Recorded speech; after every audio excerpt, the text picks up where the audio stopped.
quanto à transferência dos servidores da CETEL que foram distribuídos para as várias unidades da GCM.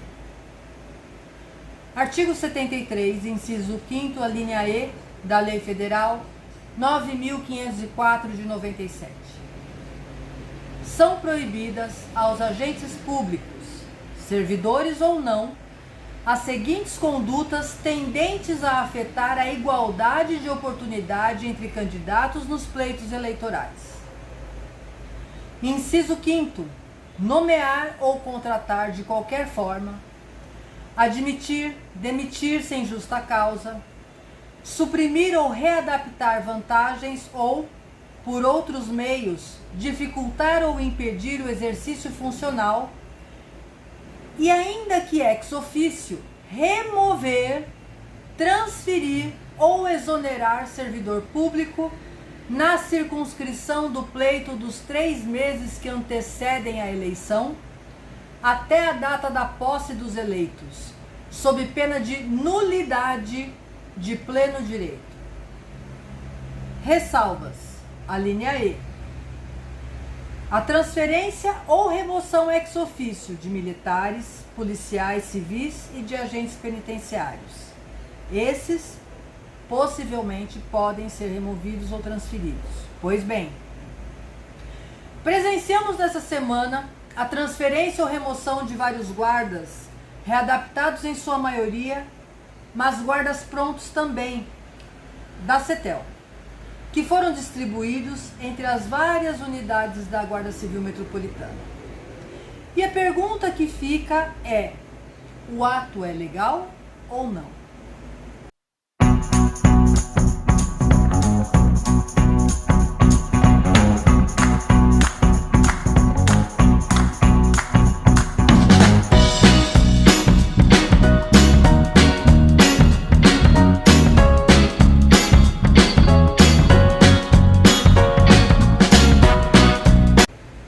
Olá, eu sou Adriana Andreozzi, presidente da AGES, Associação de Guardas e Servidores do Estado de São Paulo.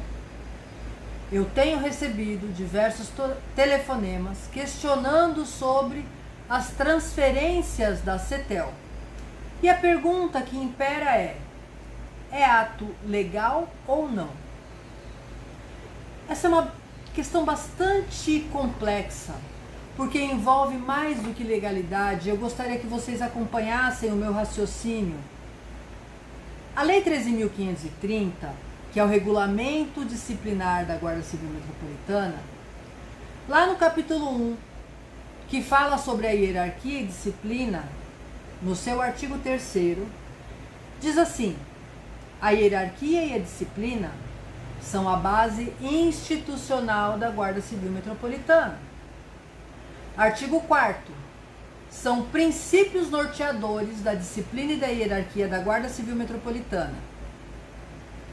E aí eles elencam os princípios, que é o respeito à dignidade, o respeito à cidadania e o respeito à justiça, entre outros.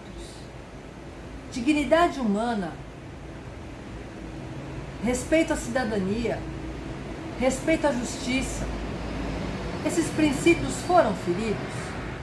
Veja só, em países desenvolvidos, como Noruega, Suíça, Suécia, Austrália, Japão, eles têm em comum o respeito ao Índice de Desenvolvimento Humano, que é um indicador que há um respeito à esperança de vida, a dignidade humana, um respeito à alta renda per capita, a distribuição de renda homogênea, qualidade de vida boa, elevado investimento em tecnologia, que inclui treinamento das pessoas. Agora, quanto ao princípio à dignidade da pessoa humana, ela é composta por um conjunto de direitos. Até mesmo aquele que já perdeu a consciência da própria dignidade, aqueles que estão ao seu redor têm o dever de considerar e respeitar essa dignidade, porque isso faz parte da ética. É da ética que se extrai o princípio de que os homens devem ter os seus interesses igualmente considerados, independente de raça, de gênero, capacidade ou quaisquer outras características individuais. Sobre dignidade humana, Kant diz: o homem, e de uma maneira geral todo o ser racional, existe como fim em si mesmo e não apenas como meio para que seja usado de modo arbitrário desta ou daquela vontade de outras pessoas. Kant ainda ensina: haja de maneira que possa usar a humanidade tanto para você como para os outros, e que seja sempre como fim e nunca simplesmente como meio. O que ele quis dizer com isso? Tratar o outro com o fim significa reconhecer a sua humanidade, pois o homem não é uma coisa, não é um objeto descartável, passível de ser usado como um simples meio de degrau para que outros possam subir e galgar as costas deles de forma egoísta. Aliás, sobre egoísmo, um outro pensador discorre, Schopenhauer. Ele diz assim: a motivação principal e fundamental, tanto no homem como no animal, é o egoísmo. Mas o que distingue o homem dos animais, para Schopenhauer, é o seguinte: o egoísmo humano é sem limites e comanda o mundo, pois o homem quer tudo dominar. Tomando-se pelo centro do mundo, o homem relaciona tudo ao seu interesse, ainda que esse interesse seja dirigido a uma recompensa a ser recebida fora desse mundo. A própria cordialidade entre os homens nada mais é do que mera hipocrisia. Qual que é a relação de tudo isso que eu estou falando para vocês com essas transferências, né? Algumas pessoas devem estar já sem paciência e se perguntando: um povo que não respeita o seu passado, os seus idosos, a sua história, nunca será desenvolvido. Isso serve como analogia para a Guarda Civil Metropolitana, que nos últimos anos tem desconsiderado a antiguidade, a hierarquia e disciplina, desprezado seus readaptados, sempre com o intuito egoísta de privilegiar poucos, muitas vezes em nome de direitos individuais. Esse é o resultado do comando de quem apresentou 15 pós-graduações em um ano e que não sabe nem o nome de nenhum dos cursos que diz que fez. Que dizem que cursaram direito, mas não sabem os princípios básicos do próprio regime disciplinar. Quando a legislação prevê que a hierarquia e a disciplina têm como princípio o respeito à dignidade humana, é justamente para não humilhar as pessoas que ao longo da carreira tiveram dificuldades de saúde ou acidente de trabalho e que não puderam mais desenvolver a sua atividade fim. Expressões do tipo: você não serve mais aqui porque o antigo é analógico e o novo é digital. Seu lugar é no cemitério do Araçá. A aparência física dos senhores não tem mais afinidade com a imagem do Smart Sampa. Não fica tão bonito na foto. Afinal de contas, os senhores já estão antigos. São expressões que chocam quem prestou tantos anos de serviço para uma corporação que se diz fundamentada pela hierarquia e disciplina, que se diz guiada pelo respeito à cidadania, pelo respeito à justiça.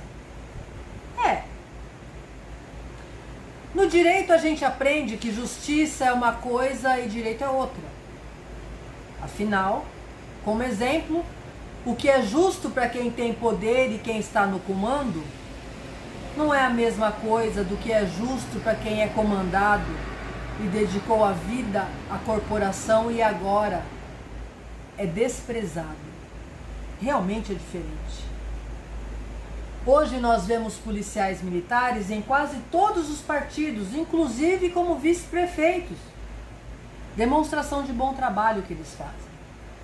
E a guarda não consegue eleger um vereador. E querem demonstrar desenvolvimento. Como que eles vão demonstrar esse desenvolvimento se eles não seguem nem o básico da cartilha? Daí vem os princípios que eu citei dos países em desenvolvimento, que tem um alto índice de desenvoltura, que é o desenvolvimento do ser humano, com qualidade de vida boa. A guarda não oferece isso para os seus servidores. Distribuição de renda homogênea. A guarda não oferece isso aos servidores. Todos trabalham igual, mas a gratificação é para poucos. Treinamento e incentivo para que possam desempenhar melhor as suas funções. A guarda não oferece treinamento correto e suficiente para os seus servidores. Aliás, a academia de formação não tem nem a VCB, mas transferem os guardas sob o argumento de que o guarda antigo é analógico e que o guarda mais novo é digital. Uma desumanidade sem tamanho. Até porque, vamos raciocinar um pouquinho. Todo mundo sabe que se colocar o Elon Musk para operar aqueles aparelhos, ligando todas as telas nada funciona. Mas ninguém consegue fazer nada. Quem trabalha na rua não está mais conseguindo fazer o levantamento das placas dos veículos. Zona Leste, o sinal é horrível. Zona Sul é pior ainda. E na Oeste tem área de sombra, só para variar. Então, para encobrir a própria incompetência, acusam os guardas antigos de analógicos. Mas não é o guarda que trabalha ali dentro, que cuida disso. Não é mesmo, senhor secretário de Segurança Urbana?